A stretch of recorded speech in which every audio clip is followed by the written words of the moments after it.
My name is Brandon. I'm 30 years old, and I never thought family betrayal would hit me at 30,000 feet.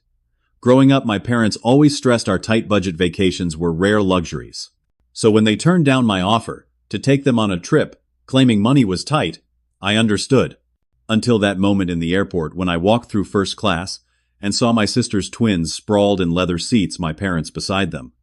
Their faces when they saw me said everything. I didn't say a word that day. But let me tell you what happened next. Before I get into this story, let me know where you're watching from in the comments below. Hit that like and subscribe button if you've ever discovered a family secret that changed everything. Trust me, what happened after this airport moment will show you exactly why standing up for yourself matters. I grew up in a modest neighborhood in suburban Michigan where my parents Michael and Patricia Richardson raised my older sister Cassandra and me. Our house was small but comfortable, nothing fancy, but we had the basics. My parents worked hard. Dad as a sales manager at a local furniture store, and Mom as an administrative assistant at an insurance company. They weren't poor, but they made sure we understood the value of a dollar from an early age. Money doesn't grow on trees. Brandon was practically our family motto. I heard it whenever I asked for new sneakers, wanted to join the baseball team that required equipment, or hoped to go to summer camp with my friends. These things were luxuries we supposedly couldn't afford. Strangely, this rule seemed to apply differently to my sister Cassandra, who was 5 years older than me. While I wore hand-me-downs and shopped at discount stores, Cassandra always seemed to have new clothes. When I was 10, I wanted to attend a science camp that cost $300. My parents sat me down and explained carefully that it just wasn't in the budget.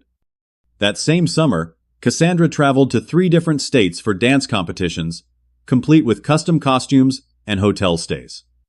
Your sister's dancing is an investment in her future, Mom explained when I asked about it. She has real talent. I accepted this explanation.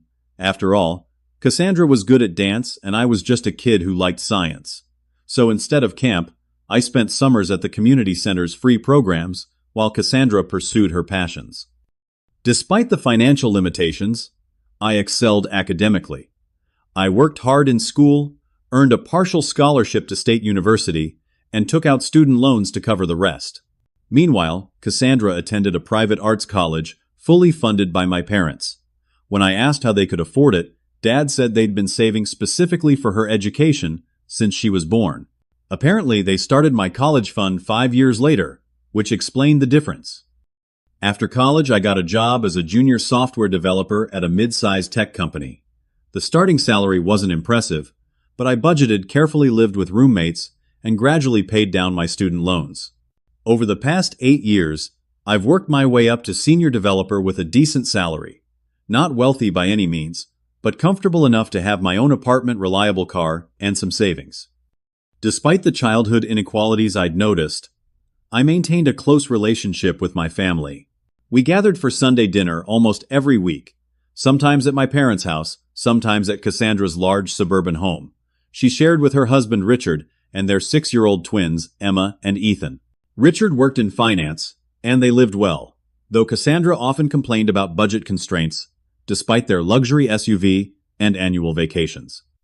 3 months ago, my parents' 35th wedding anniversary was approaching, and I wanted to do something special for them. They'd never had a proper honeymoon, just a weekend at a local bed and breakfast, and I thought it would be meaningful to send them somewhere nice. How about a week in Florida, I suggested during Sunday dinner. My treat. You guys could stay at a beachfront hotel, relax in the sun, maybe visit some attractions. Mom's eyes lit up. Oh, that sounds wonderful. She squeezed Dad's hand across the table.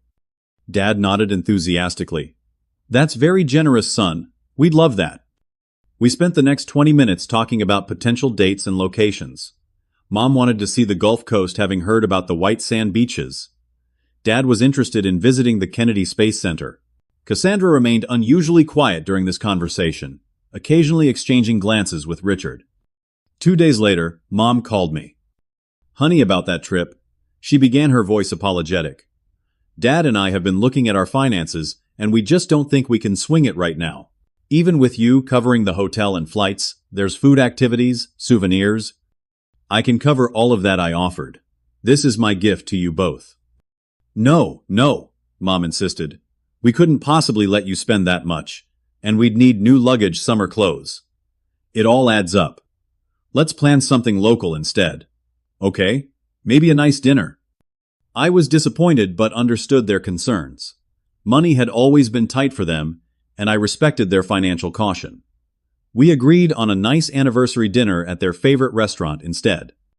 The subject of vacations didn't come up again until a few weeks later, when Cassandra mentioned offhandedly that she and Richard were planning to take the twins to Disney World that summer.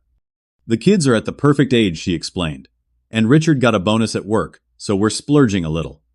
I felt a twinge of confusion. If Richard and Cassandra could afford Disney World, surely my parents could accept a Florida trip from me.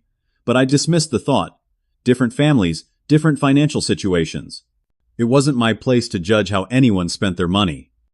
Little did I know that this seemingly innocent family dynamic was about to be exposed for what it truly was. 6 weeks after my parents declined my vacation offer, I was sent to Seattle for a 3-day conference on new programming frameworks. The meetings were productive, but exhausting back-to-back sessions, networking events, and information overload. By the time I headed to the airport for my return flight, I was running on caffeine and looking forward to sleeping in my own bed. Seattle-Tacoma International Airport was bustling with Sunday evening travelers. After making it through security with minimal delay, I stopped for a quick sandwich and then headed to my gate. The flight was scheduled to board in 20 minutes, so I found a seat near the gate and scrolled through emails on my phone. Now boarding Group A for Flight 623 to Detroit, the gate agent announced. I checked my boarding pass, Group C. I'd have a while to wait. I continued reviewing work messages until they called Group B, then packed up my laptop and got in line. As Group C was called, I shuffled forward with the other passengers' boarding pass and ID in hand. Walking down the jetway, I mentally prepared for the 4-hour flight. Maybe I could get some sleep if the cabin wasn't too noisy. I boarded the plane and began the slow procession through first class, toward the economy section where my seat awaited. The contrast was always stark, spacious, leather seats up front, cramped rows in the back. Just another reminder of the social hierarchies that defined so much of life. As I navigated the first-class aisle, my attention was caught by a familiar sound, a child's laugh that I'd heard countless times at family gatherings. I glanced to my right and froze. There, sprawled comfortably across 2 plush first-class seats, were my sister's twins, Emma and Ethan. Emma was playing on an iPad while Ethan was giggling at something on the seat back screen. My eyes darted to the adjacent seats where I saw my parents. Mom was sipping a pre-flight beverage, while Dad adjusted his fully reclining seat. Across the aisle sat Cassandra and Richard, looking perfectly at home in the luxury cabin. The blood drained from my face as I processed what I was seeing. My parents, who couldn't afford to accept my vacation gift, were flying first class with my sister's family. The betrayal hit me like a physical blow. Had they lied to spare my feelings? Did they simply prefer Cassandra's company to mine? Just as these thoughts raced through my mind, my mother looked up and saw me. Her expression transformed instantly from relaxed happiness to shocked panic. She nudged my father, whose head whipped around. Our eyes met, and I saw recognition, surprise, and then unmistakable guilt flash across his face. Cassandra noticed next, her mouth falling open slightly. She whispered something to Richard, who turned to stare at me with an expression that could only be described as smug discomfort. I had a split-second decision to make: confront them, right there in front of a plane full of strangers, or keep walking. I chose the latter. Without changing my expression, or acknowledging their presence, I continued down the aisle as if they were strangers. "Brandon." My mother's voice called out weakly behind me, but I didn't turn around. I found my seat in row 27, a middle seat between a sleeping elderly woman and a businessman typing furiously on his laptop. As I sat down, my hands were shaking. The contrast between my cramped middle seat and their spacious first-class accommodations seemed like the perfect metaphor for our entire family dynamic. Throughout the flight, my phone buzzed with text notifications. I didn't need to look to know who they were from. Instead, I stared straight ahead, my mind replaying countless moments from my childhood and early adulthood, now viewed through a new lens of understanding. The headache that formed behind my eyes wasn't just from the cabin pressure. My throat felt tight, and my stomach churned with a mixture of anger, hurt, and humiliation. 4 hours had never felt so long. When we landed in Detroit, I waited until the plane was nearly empty before disembarking, ensuring my family would be long gone from the gate area. In the terminal, I spotted them huddled together near baggage claim, glancing around nervously. I took a different exit to the parking garage. Driving home, I turned off my phone completely. Whatever explanation they had, I wasn't ready to hear it. My apartment felt emptier than usual that night as I unpacked my suitcase and tried to process what had happened. I couldn't sleep. Every time I closed my eyes, I saw my parents' guilty faces, my sister's shock, and her husband's smug expression. Memories flooded back Christmas mornings when Cassandra's pile of gifts dwarfed my family vacations cut short because we couldn't afford additional activities. I wanted to do the second-hand laptop I used through college, while Cassandra got the latest MacBook. Had I been blind all these years? Or had I simply been making excuses for them, desperate to believe I was valued equally? As dawn broke, I realized I had some difficult decisions to make about the role my family would play in my life going forward. The next morning, I finally turned on my phone to find exactly what I expected: 27 missed calls and 42 text messages. 16 calls from Mom, 8 from Dad, and 3 from Cassandra. The texts ranged from Mom's frantic, "Please call us. We can explain," to Dad's more measured, "We need to talk," son, to Cassandra's defensive, "You're completely misunderstanding the situation." I scrolled through them with a strange emotional detachment, as if reading messages meant for someone else. The most revealing text came from my father. It was a last-minute thing. "Richard got a deal through work. We would have told you." A deal through work. Of course. I wondered how many other deals had excluded me over the years. Richard's company perks didn't explain why my parents had explicitly rejected my vacation offer, claiming financial concerns. It didn't explain why no one had mentioned this trip to me. It didn't explain the looks of guilt on their faces when they saw me. I decided not to respond immediately. I needed time to process my feelings and determine the best way forward. Confronting them, while raw with emotion, would only lead to words I might regret. Instead, I got ready for work, pushing the situation to the back of my mind as best I could. At the office, I went through the motions, giving a brief presentation about the Seattle conference and catching up on projects that had progressed in my absence. My team lead, Julia, noticed my distraction. "Everything okay, Brandon?" she asked during our afternoon check-in. "You seem a million miles away." "Family stuff," I replied vaguely. "Nothing serious." But it was serious. Every spare moment my mind returned to that encounter on the plane, replaying it and connecting it to a lifetime of similar incidents that I'd previously dismissed. There was Cassandra's wedding 6 years ago, an elaborate affair at a country club with 200 guests, a 5-course dinner, and a designer dress. My parents had taken out a home equity loan to pay for it, proudly, telling everyone how no expense would be spared for their daughter's special day. Meanwhile, I was still paying off student loans because my college fund had been limited. When I bought my first apartment 3 years ago, I asked my parents if they could help me move. They apologetically declined because they had promised to babysit the twins that weekend. "Family has to come first," Mom said. The irony of that statement now struck me like a slap. Last Christmas, we had to reschedule our traditional December 24th family dinner because Cassandra and Richard decided last minute to take the twins to see the Nutcracker. Despite the fact that I had already bought all the ingredients for the dish I traditionally prepared, everyone quickly agreed that moving our family tradition was the only option. "The kids are only young," once Dad had said. After a week of minimal sleep and maximum overthinking, I met my friend Lucas for drinks on Friday night. Lucas and I had been friends since college, and he knew my family dynamics better than anyone. "So, let me get this straight," Lucas said, after I recounted the airplane incident. "Your parents told you they couldn't afford a vacation that you were paying for, and then you caught them in first class on a vacation with your sister." Pretty much, I confirmed, taking a long sip of my beer. Lucas shook his head. "Man, that's cold. But honestly, not surprising." His bluntness caught me off guard. "What do you mean?"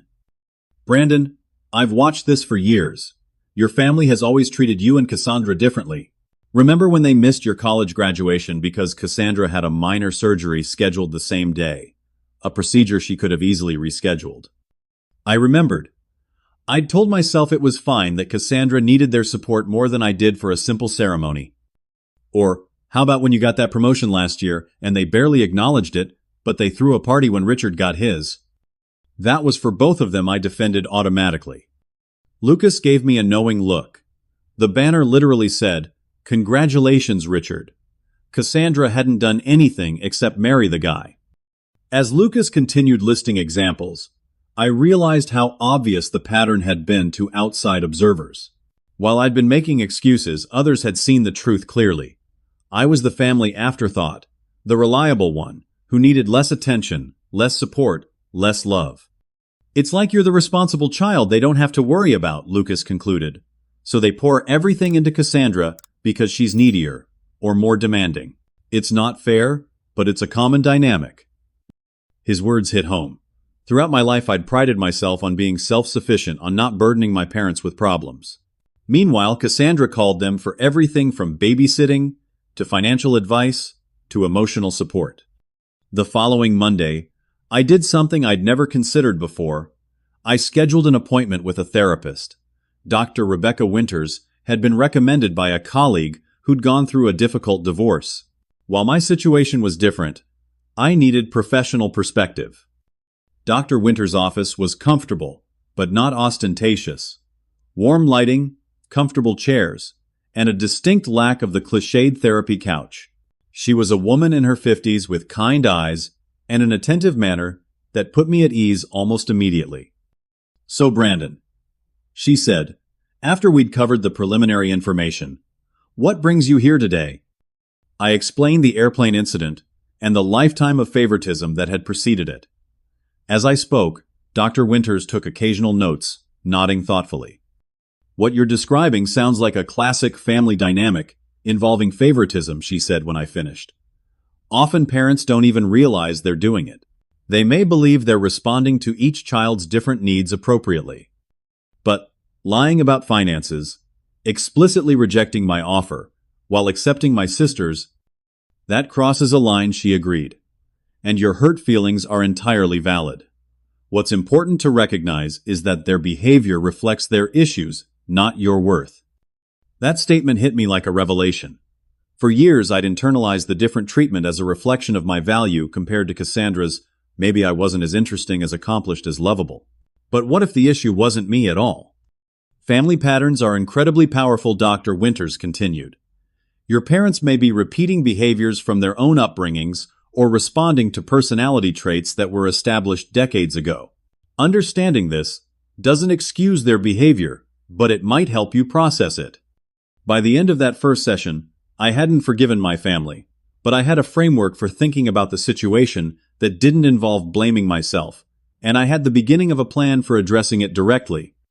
Before our next session, Dr. Winters suggested try documenting specific instances where you've noticed this differential treatment.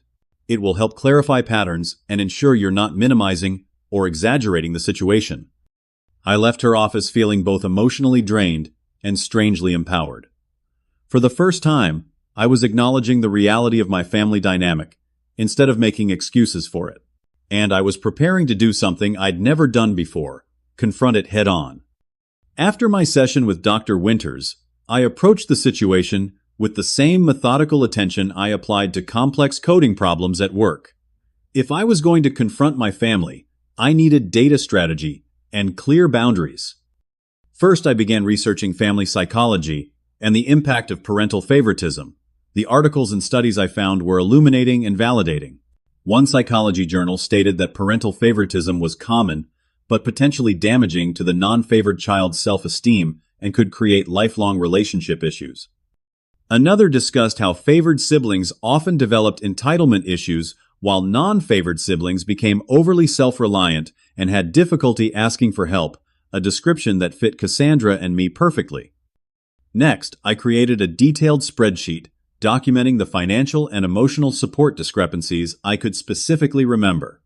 The financial column was easier to quantify: college tuition, Cassandra's private arts college $160,000 over 4 years versus my state university, partial scholarship plus loans. $45,000 parental contribution. First car. Cassandra received a new compact car for her 16th birthday. $16,000 value. At the time, I was given $2,000 toward a used vehicle when I turned 16. Wedding contribution $35,000 for Cassandra's wedding versus $0 offered for my future wedding, though I wasn't engaged. They had made it clear to extended family that they had already spent their wedding budget.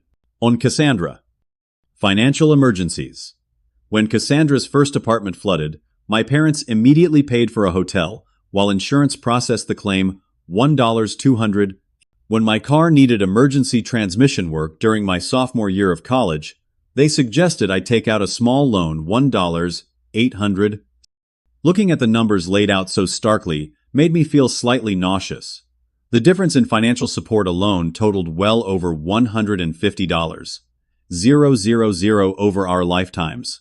And that didn't account for the emotional support disparities which were harder to quantify, but no less real. Attendance at important events.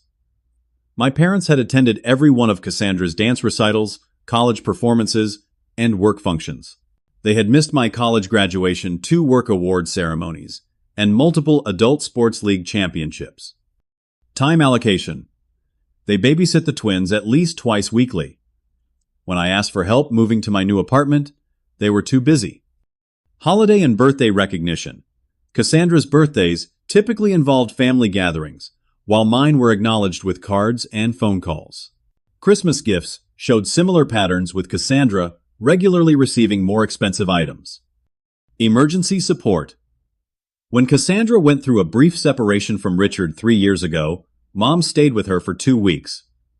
When I had emergency appendix surgery, they visited once for 30 minutes. The spreadsheet grew to several pages each entry, a small piece of a larger pattern that had defined our family dynamic for decades. It wasn't about jealousy or wanting identical treatment. It was about the cumulative impact of consistent favoritism and how it had shaped my self-perception and relationship with my family. With this documentation complete, I scheduled another session with Dr. Winters to discuss confrontation strategies. "This is impressive work, Brandon," she said, reviewing my spreadsheet. "Having concrete examples will help keep the conversation focused on patterns rather than emotions." "So you think I should show them this?" I asked. Not necessarily the entire spreadsheet that might feel overwhelming or accusatory, but having specific examples ready will prevent the conversation from being dismissed as you being too sensitive or imagining things. We spent the session role-playing different approaches to the confrontation. Dr. Winters played my parents, sometimes responding defensively, sometimes with denial, sometimes with tears, all reactions she warned I might encounter. The key, she emphasized, is to focus on how their actions made you feel rather than attacking their intentions. Use I statements. "I felt hurt when," rather than, "You always favor Cassandra." We also discussed setting boundaries and consequences, something I'd never considered necessary with family before. What happens if they deny everything or refuse to acknowledge the pattern I asked? Then you need to be clear about what that means for your relationship going forward, Dr. Winters replied. Are you prepared to limit contact, skip family gatherings? These are personal decisions, but having boundaries defined in advance prevents in-the-moment decisions you might later regret. The question forced me to consider what I wanted from this confrontation. Was it acknowledgement, apology, changed behavior, or simply the chance to speak my truth after years of silence? "I think I want honesty," I finally said. "If they can acknowledge the pattern and commit to more equitable treatment going forward, I'm willing to work on the relationship. If they can't even admit what's plainly obvious, then I need to reevaluate how much energy I invest in these relationships." Dr. Winters nodded approvingly. "That's a healthy approach. Just remember that people who've maintained a certain family dynamic for decades might need time to process and change. Your parents might be defensive initially, but come around after reflection." We discussed location options for the confrontation. A public place might prevent extreme emotional outbursts, but could limit honest conversation. Their house would give them home field advantage, and might include Cassandra by default. My apartment would give me control, but might feel threatening to them. What about the regular Sunday dinner Dr. Winters suggested? It's a neutral but familiar setting, and everyone will already be there. That made sense. The weekly family dinner at my parents' house was established territory comfortable enough for difficult conversations. The final part of my preparation involved self-care. Dr. Winters emphasized the importance of being emotionally regulated during the confrontation. Get enough sleep the night before. Perhaps meditate or exercise that morning. Have a support person on standby, someone you can call immediately after if you need to process. Lucas volunteered for that role without hesitation.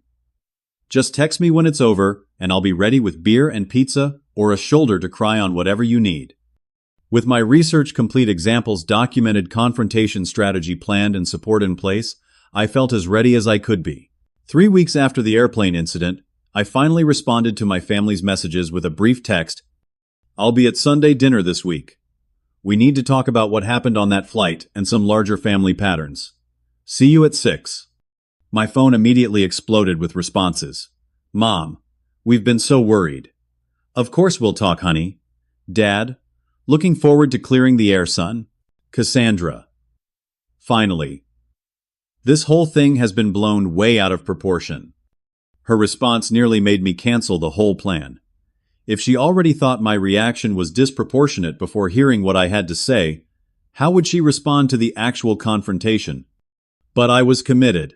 After years of silence and acceptance, it was time for truth, whatever the consequences might be. Sunday arrived with the heavy anticipation of an approaching storm. I woke early, went for a 5-mile run to clear my head, then spent time reviewing my notes and practicing the opening statements. Dr. Winters and I had prepared. By 5:30 that evening, I felt as ready as I'd ever be. I arrived at my parents' house exactly at 6, the same time I'd arrived for countless Sunday dinners before. But everything felt different. The weight of unspoken words made even the familiar driveway seem altered. I noticed Cassandra's SUV already parked out front, which wasn't surprising. She was probably there early to coordinate stories with our parents. Taking a deep breath, I rang the doorbell instead of using my key, as I normally would. This wasn't a casual family dinner, it was a reckoning. Mom opened the door with an overly bright smile. Brandon, come in, sweetie. We've missed you so much. She moved to hug me, but I stepped past her with a polite nod, maintaining physical and emotional distance. The house smelled of pot roast and freshly baked rolls, Mom's specialty dinner that she typically made for special occasions or when she was trying to smooth over family tension. The dining room table was set with the good china rather than the everyday plates. Another sign they were trying to create a sense of importance and reconciliation. Dad stood awkwardly by the fireplace, tumbler of whiskey in hand. Son, he said with a nod, his discomfort evident in his stiff posture. Cassandra and Richard sat on the couch, the twins playing quietly on the floor, with tablets' unusually subdued behavior that suggested they'd been instructed to be on their best behavior. Cassandra immediately stood. Brandon, this whole thing has been ridiculous, she started, but Richard placed a hand on her arm, silencing her with a subtle shake of his head. Dinner's ready to serve. Mom announced, her voice overly cheerful. Let's eat while everything's hot, and then we can talk. The suggestion suited me fine. I needed food in my stomach for the conversation ahead, and the delay would reinforce that I wouldn't be rushed or manipulated. Dinner proceeded with strained small talk. Mom asked about work. Dad commented on a recent sports game, and Richard made bland observations about the stock market. Cassandra alternated between shooting me irritated glances and controlling the twins' behavior with uncharacteristic strictness. I answered questions politely, but briefly, not volunteering information or initiating topics. As Mom served coffee and her homemade apple pie, Dad cleared his throat. So Brandon, you wanted to talk about the flight situation. There it was, the opening. I set down my fork and looked around the table, making eye contact with each adult. The twins had been sent to play in the basement, leaving just the 5 of us. Yes? I began, my voice steadier than I expected. 3 weeks ago, I boarded a flight from Seattle and discovered all of you in first class just 2 months after you. I looked directly at my parents, told me you couldn't afford to accept a vacation I offered to pay for because of financial concerns. Mom immediately jumped in. Honey, that was completely different. Richard's company provided. I know about Richard's company perks, I interrupted calmly. That doesn't explain why you lied to me about not being able to afford a vacation I was offering to pay for. We didn't lie. Dad protested, his face flushing. The timing was different. The circumstances were different. How exactly, I asked. Because from where I'm sitting, the only difference was who was making the offer. Cassandra rolled her eyes dramatically. Oh, please. You're making this into such a big deal. So Mom and Dad came with us on a trip. Why does everything have to be equal all the time? Are you keeping score? Her dismissive tone nearly derailed my carefully planned approach, but I took a deep breath, remembering Dr. Winter's advice to stay focused on patterns rather than react to provocations. Actually, Cassandra, I am keeping score. For the first time in my life, I've been looking at our family dynamic objectively. I reached into my messenger bag and pulled out several printed pages, not the entire spreadsheet, but a summary of the most significant disparities. This documents the difference in financial and emotional support you and I have received throughout our lives. I explained sliding copies toward each of them. I'm not talking about small inequalities that might happen in any family. I'm talking about a consistent, decades-long pattern of favoritism that has shaped our entire family structure. The table fell silent as they glanced over the pages. Mom's hand flew to her mouth. Dad's face darkened, and Cassandra's expression cycled rapidly between shock, anger, and defensiveness. You've been tracking what we spend on each of you, Dad finally said, his voice a mixture of anger and disbelief. What kind of son does that? The kind who walks through first class and discovers his entire family lied to him, I replied evenly. This isn't comprehensive, just what I could remember. But the pattern is clear. Families aren't accounting ledgers, Mom said tearfully. We love both our children equally. We just respond to different needs. Different needs don't explain a $150,000 difference in financial support, I countered. They don't explain why you'd reject a vacation I offered, but accept one from Cassandra. That's because Richard's company, Mom began again. Had nothing to do with your decision to reject my offer, I finished for her. You could have accepted my gift regardless of Richard's company perks. You chose not to. Just like you've consistently chosen Cassandra's needs, wants, and convenience over mine throughout our lives. This is absurd, Cassandra interjected. You've always been so independent, Brandon. You never needed the same level of support I did. That's not favoritism, that's responding to personality differences. That's the excuse that's been used to justify the disparity I acknowledged. But let me ask you this. Did I develop independence because that's inherently my personality, or because I learned early that depending on our parents wasn't an option for me the way it was for you? That question silenced her momentarily, but Richard jumped in with his trademark condescension. Look, Brandon, I think you're overreacting here. So what if your parents prefer spending time with Cassandra and the twins? That's their prerogative. Maybe if your career was more successful and you had more to offer. Richard, Mom gasped, but the damage was done. Thank you, Richard, I said quietly. That's exactly the attitude I'm talking about. The assumption that I'm somehow less valuable to this family. Dad attempted damage control. Richard doesn't speak for us. Of course we value you, Brandon. Actions speak louder than words, I replied, and your actions have consistently shown where your priorities lie. What do you want from us? Cassandra demanded. A check to make up the difference. More attention. What? I want honesty, I said simply. I want acknowledgement of this pattern, and yes, I want change going forward. I'm not asking for identical treatment. I'm asking for consideration, for inclusion, for my needs and feelings to matter as much as yours do. This is just ridiculous, Cassandra muttered. Mom, Dad, tell him he's being ridiculous.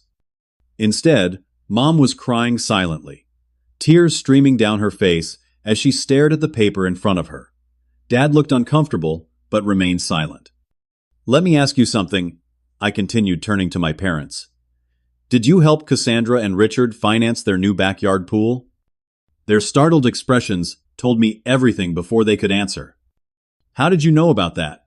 Cassandra blurted, then immediately realized her mistake. "I didn't," I said. "But thanks for confirming it." "It was just a small contribution," Dad mumbled. "An early birthday present for the twins." "A $40,000 pool is a small contribution," I asked, connecting the dots based on Cassandra's recent social media posts about their backyard renovation. "That's more than you contributed to my college education." "The twins needed a safe place to learn to swim," Cassandra defended. "It's a safety issue." "The community pool 5 minutes from your house wasn't sufficient," I asked incredulously. "The same pool where I learned to swim because lessons at the country club were too expensive." The conversation continued in this vein, with every explanation they offered unraveling under the weight of the documented pattern. Mom's tears escalated to sobs. Dad's defenses grew increasingly weak, and Cassandra alternated between righteous indignation and uncomfortable silence. After about 30 minutes of this painful excavation of family dynamics, I felt I'd made my point. It was time for the boundaries I'd planned with Dr. Winters. "Here's what happens next," I said calmly. "I need time and space to process this relationship. I won't be attending Sunday dinners for a while. When and if I'm ready to re-engage it will be with the expectation of more equitable treatment. That doesn't mean identical treatment. It means consideration, respect, and inclusion." "You're punishing us for not giving you enough money?" Cassandra asked incredulously. "I'm protecting myself from a family dynamic that has been harmful to me," I corrected her. "This isn't about money, it's about value. It's about whether my place in this family matters as much as yours does." I stood gathering my things. "I love all of you. That hasn't changed. But loving someone doesn't mean accepting mistreatment from them." "Brandon, please," Mom pleaded. "Don't leave like this. We can work this out." "I hope we can," I agreed. "But that starts with acknowledging the reality of our family dynamic, not denying or justifying it." Dad stood suddenly. "You've said your piece, made your accusations, and now you're just leaving. That's not how family problems get resolved, son." "I've spent 30 years resolving family problems by silently accepting unequal treatment," I replied. "I'm trying something new." With that, I walked out, leaving behind the remains of Mom's apple pie, Cassandra's indignation, and the wreckage of family myths we'd all participated in maintaining. As I drove away, I felt a complex mixture of grief, relief, and something that might have been pride. For the first time in my life, I had stood up for my worth in my family. Whatever happened next, that achievement couldn't be taken from me. The week following the confrontation passed in complete silence from my family. No calls, no texts, no emails. A stark contrast to the barrage of messages that had followed the airplane incident. I wasn't sure if they were respecting my request for space, or if they were simply too angry or shocked to reach out. Either way, the silence was both unsettling and liberating.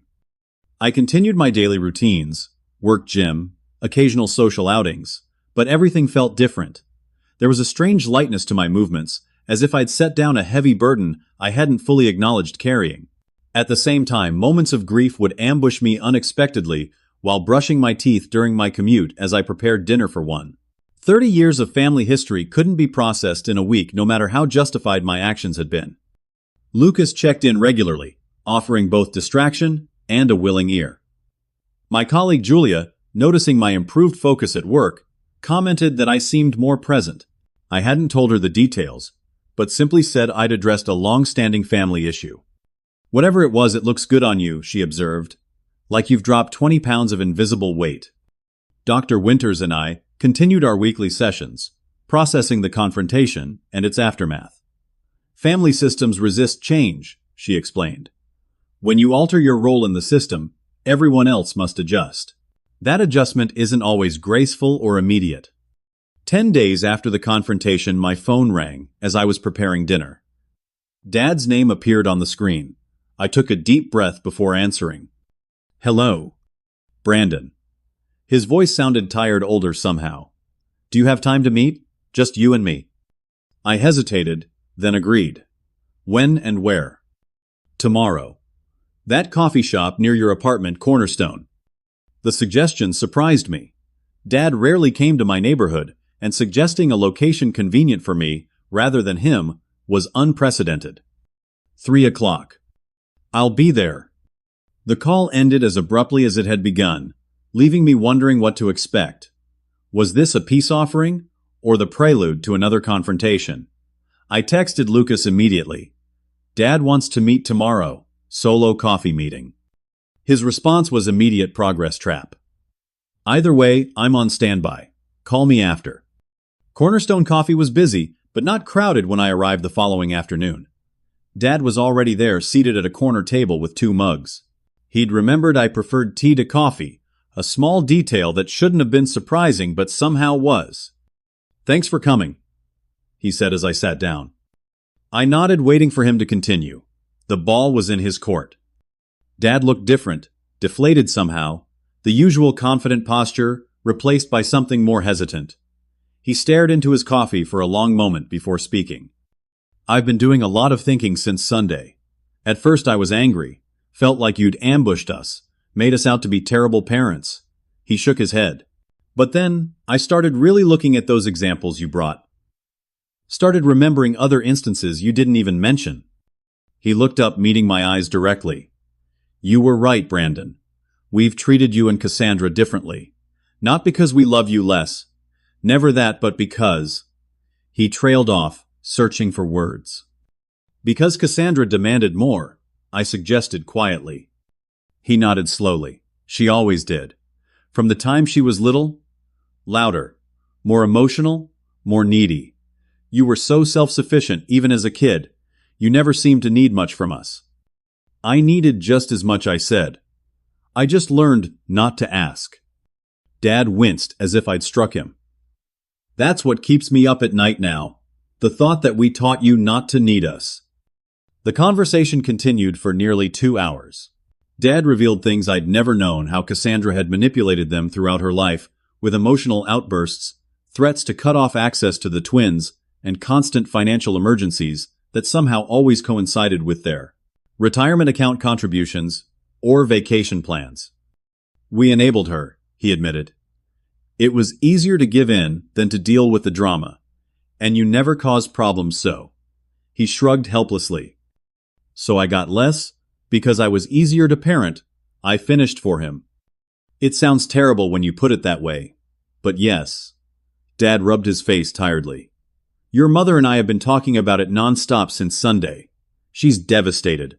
Keeps going through old photo albums, pointing out how many more pictures we have of Cassandra's events than yours. And Cassandra, I asked. How's she taking all this? Dad's expression hardened slightly. Not well. She's convinced you're trying to steal our attention and resources. Says you've always been jealous of her. That's not surprising, I acknowledged. Her position in the family is threatened. She's defending it the only way she knows how. When did you get so insightful? Dad asked, a hint of pride in his voice. Therapy helps, I replied honestly. And so does standing up for yourself. By the end of our meeting, Dad had promised to talk with Mom about concrete steps to address the imbalance. Not financial compensation. I'd made it clear this wasn't about money, but changes in how we functioned as a family moving forward. We can't change the past, he said, but we can do better from here on out. I left feeling cautiously optimistic. One conversation couldn't undo decades of patterns, but it was a start. 2 days later, Mom called. Unlike Dad's relatively composed approach, she alternated between tearful apologies and desperate assurances of love. I never meant to hurt you, she sobbed. You have to believe that, Brandon. A mother loves all her children. I know you love me, Mom, I assured her. But love without equal respect and consideration isn't enough. She promised to do better, to be more mindful of including me, to stop enabling Cassandra's demands at my expense. Whether she could follow through remained to be seen, but her remorse seemed genuine. Cassandra's response was entirely different. Rather than call, she sent a series of increasingly angry text messages, culminating in, "Congratulations on turning our parents against me. Hope you're happy now that you've destroyed our family." I didn't respond. Dr. Winters had warned me that the person who benefited most from the old dynamic would resist change most strongly. Engaging with Cassandra's accusations would only fuel the drama she thrived on. Richard's approach was initially more aggressive. He left a voicemail suggesting that my emotional manipulation of my parents could have legal implications if it affected financial support they'd promised for the twins' education. The thinly veiled threat might have intimidated me in the past. Now it only confirmed the transactional nature of their relationship with my parents. I forwarded the message to Dad without comment. An hour later, Richard sent a much more conciliatory text. "Sorry about that message. Stressful times. Hope we can move forward as a family." The extended family dynamics proved complex as well. Dad's sister, my Aunt Valerie, called me out of the blue. "I heard about what happened," she said, without preamble. "It's about time someone called out the golden child syndrome in this family." Apparently, Valerie had experienced similar treatment from my grandparents with my father as the favored child. The family pattern extended back at least one generation, perhaps further. "Your grandmother did the same thing to your father and me," she explained. "History repeating itself. I'm proud of you for breaking the cycle, Brandon." Her support meant more than I expected, providing external validation that I wasn't overreacting or misinterpreting the situation. Most surprisingly, Emma, Cassandra's 10-year-old daughter, sent me a carefully worded email from her school account. "Hi, Uncle Brandon. Mom is really mad at you, but I miss you. Are you coming for my birthday next month?" The innocent question highlighted the collateral damage of family conflict. The twins weren't responsible for their mother's behavior or my parents' choices. I replied with equal care. "I miss you too, Emma. I'm taking some time to work things out with your mom and grandparents. Your birthday is important to me, and I'll make sure you get your present no matter what." As the weeks passed, the family geography slowly shifted. Mom and Dad made tentative efforts to rebuild our relationship on more equal footing. They invited me to dinner, just the three of us, without Cassandra's family, and asked thoughtful questions about my work, friends, and interests. Small steps, but meaningful ones. Cassandra maintained her position as the injured party, alternating between angry accusations and wounded silence, depending on which seemed more likely to regain control of the situation. Richard followed her lead, though with less emotional investment. The first major test came with holiday planning. Traditionally, we all gathered at my parents' house for Thanksgiving dinner. This year, Mom called to discuss options. "We're trying to figure out what's best," she explained hesitantly. "Cassandra insists everything should be normal, but we understand if you're not comfortable with that yet." "I appreciate you asking," I replied genuinely, touched by the consideration. "I think I'd prefer a separate celebration this year.